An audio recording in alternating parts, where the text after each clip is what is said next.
सीताराम, जय माताजी, जय द्वारकाधीश। तो आज આપણે બનાવ્યું હું મગ ભાત। તો પહેલાં હું મગ લઈ લે મગ ભાત બનાવવા માટે 2 ચમચા 2-2.5 ચમચા મગ નાખી લે અને પછી એને 2-3 પાણીથી ધોઈ લે અને ચેનલ પણ સબસ્ક્રાઈબ કરી દીજો જેની ન કર્યું હોય એની। અને પછી જો મગની બાફા નાખી દીધા અને અહીંયા તપેલી પાણી મૂકી દીધું।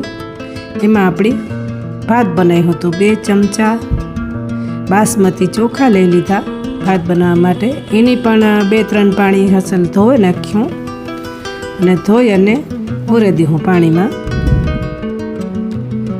તો ચોખા જો ઓરી દીધા અને મગ પણ બફાય ત્યાં સુધીમાં મસાલો તૈયાર કરી લઈએ।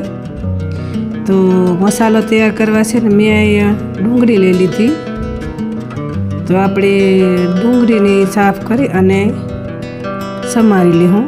તો પહેલાં ડુંગળી હું સાફ કરી નાખી અને ડુંગળીને સાફ કરી અને ઝીણી ઝીણી સમારી લેવું। 2 ગાંઠિયા ડુંગળીના તો ડુંગળી સમારી લીધી, ટમેટું સમારી લીધું। 2 ડુંગળી અને 2 ટમેટા સમાર્યા અને હવે મરચાં લઈ લેવું। तो मरचा 5-6 આપણે સમાર લેવું। મોટી મોટી ચીર કરીને સમારવું જેથી કોઈને ન ખાવું હોય ને કાઢવું હોય તો કાઢી શકે। તો જ્યાં અહીંયા મેં મરચાં પણ સમાર લીધા 5-6। આમાં લાલ ચટણીનો આપણે નહીં નાખીએ એટલે મરચાં થોડાક વધારે જોઈએ।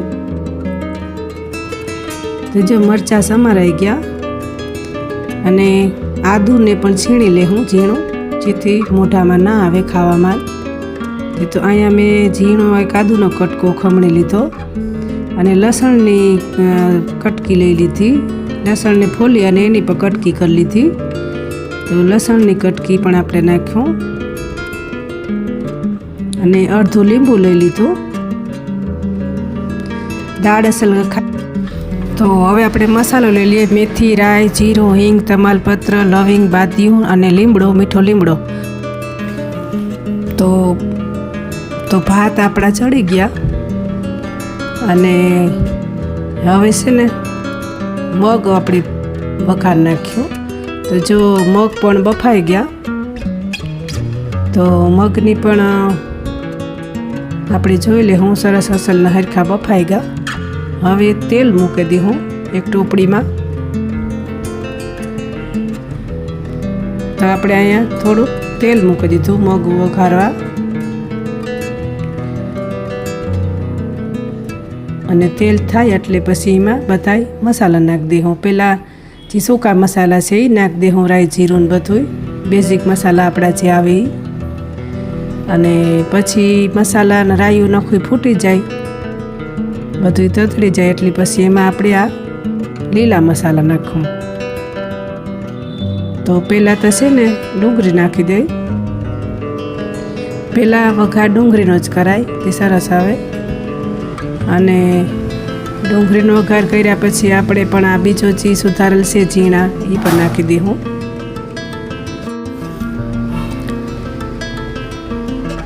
તો ડુંગળી જો અસલ ચડી ગઈ। હવે એમાં લસણની કટકી નાખી દેવું।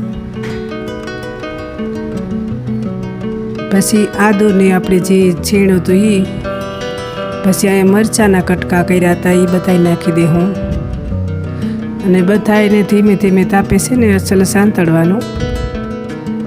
તો જ્યાં કલર ફેર થાય ને ત્યાં સુધી એને આવી રીતના હલાવતા રહેવાનું।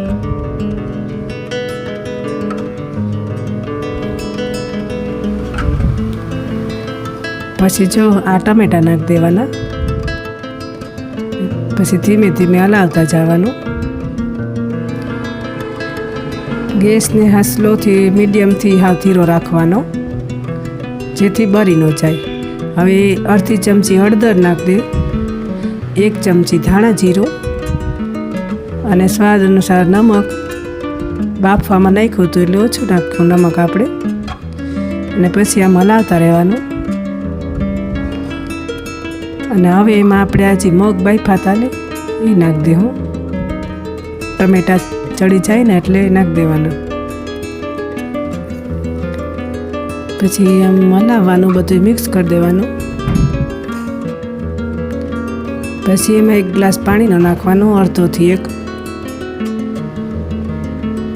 પછી એને આમ ચમચો ફેરવી અને ઢાંકી અને આપણે એને થોડી વાર ઉકળવા દેવું, જેથી બધોય મસાલો ને બધું એક થઈ જાય.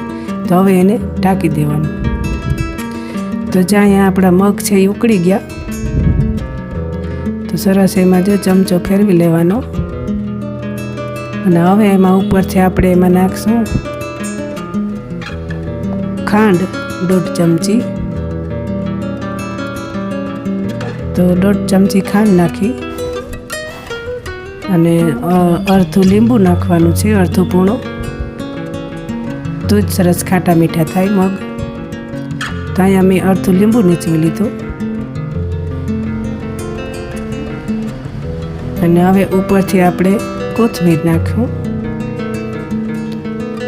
તો ઝીણી સમારેલ કોથમીર નાખી દીધી ઉપરથી. અને પછી બધું સરસ મિક્સ કરી નાખવાનું, જેથી ખાંડ ને લીંબુ ને મિક્સ થઈ જાય. તો ચાય આપણા મગ થઈ ગયા તૈયાર, સરસ ખાટા મીઠા તીખા. તો હવે આપણે એને એક પ્લેટમાં કાઢી લેવું.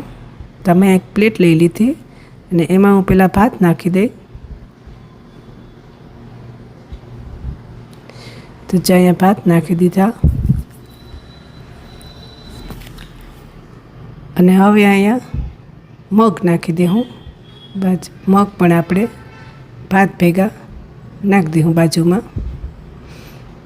તો જ્યાં આપણા મગ ભાત થઈ ગયા તૈયાર.